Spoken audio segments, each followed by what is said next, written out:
नमिता और उसके mummy papa कचरा उठाने का काम करते हैं, जिस वजह से उनके घर में 2 वक्त के खाने के साथ लोगों की गालियाँ और ताने भी आते हैं। एक दिन नमिता कचरा उठा रही होती है कि तभी फोन में देखते हुए एक आंटी वहाँ नमिता से टकरा जाती है। छी छी, ए लड़की, तू देख कर नहीं चल सकती क्या? पर मैम साहब, मैं तो अपनी जगह पर ही हूँ, आप फोन में देखते हुए चल रही थी। अरे, एक कचरे वाली होकर मुझसे जुबान लड़ाती है।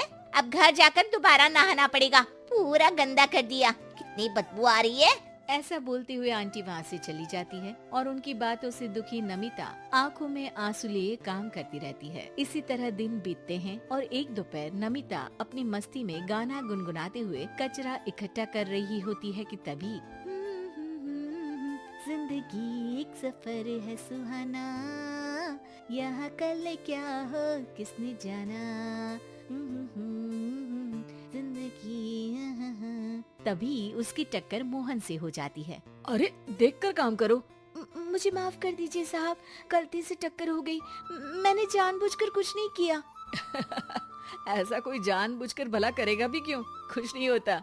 सोचा नहीं था कि कभी कोई मेरे साथ इतने अच्छे से बात करेगा। अरे जो नहीं करता वो इंसान कहलाने के लायक नहीं, तुम्हें उनके बारे में सोचना तक नहीं चाहिए। मोहन वहाँ से चला जाता है और नमिता उसकी बात को सोचते हुए दोबारा काम पर लग जाती है। इसी तरह समय बीतता रहता है। एक सर्दियों की सुबह कचरा उठाते हुए नमिता ठंड की वजह से पास के घर की सीढ़ियों पर ओट लेकर बैठ जाती है। कुछ ही देर बाद उस घर की मालकिन वहाँ आ जाती है।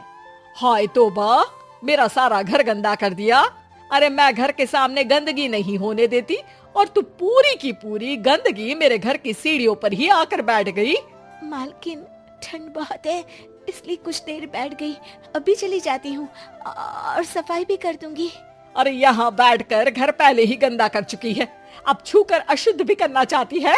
अपनी माँ के चिल्लाने की आवाज सुनकर मोहन घर से बाहर निकल आता है, जहाँ नमिता को देख वो किसी तरह अपनी माँ को शांत करके घर में वापस भेज देता है। मुझे माफ कर दीजिए मालिक, गलती हो गई। अरे प्लीज मुझे मोहन बुलाओ और अपनी माँ की तरफ से मैं माफी मांगता हूँ। अरे नहीं मालिक, लोग वैसे भी हमें इंसान समझते ही कहाँ है, इसलिए अब इन सब की आदत है। अगर इन सब की बातों को बुरा लगाने लगे तो भूखे ही मर जाएंगे। वैसे तुम्हें ठंड में इन पतले फटे कपड़ों की जगह मोटे और गर्म कपड़े पहनने चाहिए। मेरे पास इतनी चॉइस नहीं है, जो है बस यही है।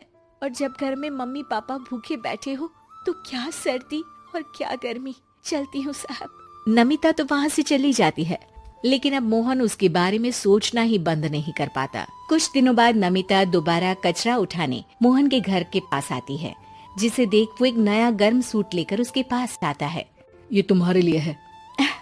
शुक्रिया मालिक, पर ये तो नया है। हाँ, किसी को गिफ्ट में नई चीज ही तो दी जाती है। हमें कोई गिफ्ट नहीं देता। हाँ, नई चीज तो बिल्कुल नहीं, पर आपका बहुत शुक्रिया। चलती हूँ, बहुत काम बाकी है। एक बार फिर नमिता मोहन को अपनी सीधी बातों और साफ दिल से प्रभावित करके चली जाती है।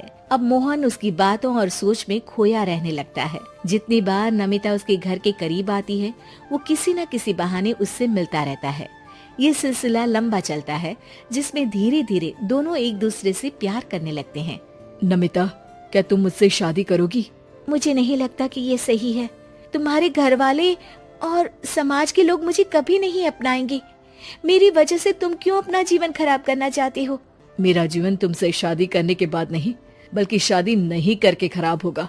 मेरी बात मानो, सब ठीक होगा, भरोसा रखो। मोहन के प्यार और उस पर भरोसे के साथ नमिता शादी के लिए हाँ कह देती है और अगले ही दिन वो दोनों कोर्ट मैरिज कर लेते हैं। इसके बाद मोहन नमिता को लेकर जैसे ही घर पहुंचता है तो वहाँ उसकी मम्मी, जो अपनी सहेलियों के साथ किटी पार्टी कर रही होती है, उन्हें एक साथ देखकर हैरान रह जाती है। हाय राम, कल मुही करम जली, तुझे एक दिन सीढ़ियों पर बैठने के लिए कुछ जरा बहुत बोल क्या दिया, तूने तो बदला लेने के लिए मेरा बेटा ही फंसा लिया। अरे जिस लड़की की हमारे सामने खड़े तक होने की औकात नहीं, मोहन तू सीधा उससे शादी करके घर के अंदर ही ले आया। हाय हाय बहन, अब तुम समाज में क्या मुंह दिखाओगी? अरे मेरी बात मानो, अब बाहर निकलना ही बंद कर देना। आंटी जी, मेरी माँ का तो पता नहीं, पर आप आज बाहर निकलकर दोबारा इस घर में कदम मत रखना। अरे हम ऐसे कचरे वालों के घर में आकर अपनी इज्जत खराब करने का शौक भी नहीं रखते। अगर यही कचरे वाली आपके घर का कचरा उठाना बंद कर दे तो उस आलीशान मकान में आप 2 दिन भी नहीं रह सकती। पता है क्यों? क्योंकि आप जितनी गंदगी फैलाते हैं ना, उसे ये साफ करती है, इसलिए आपका घर साफ रहता है और आप उस पर घमंड कर पाती है। इस हिसाब से तो आप और हम कचरे वाले हुए। ये नहीं, कुछ भी हो, बीमारी, ठंड या गर्मी, ये हमेशा अपनी फिक्र ना करते हुए आपको सेफ एंड क्लीन रखने के लिए सफाई करने आती है और आप इसे ही गंदा बोलती है। शर्म करो। मोहन की बात सुन के सबको अपने कहे पर शर्म आने लगती है, जिस पर वो नमिता से माफी मांगते हैं और मोहन की मम्मी भी उसे अपना लेती है।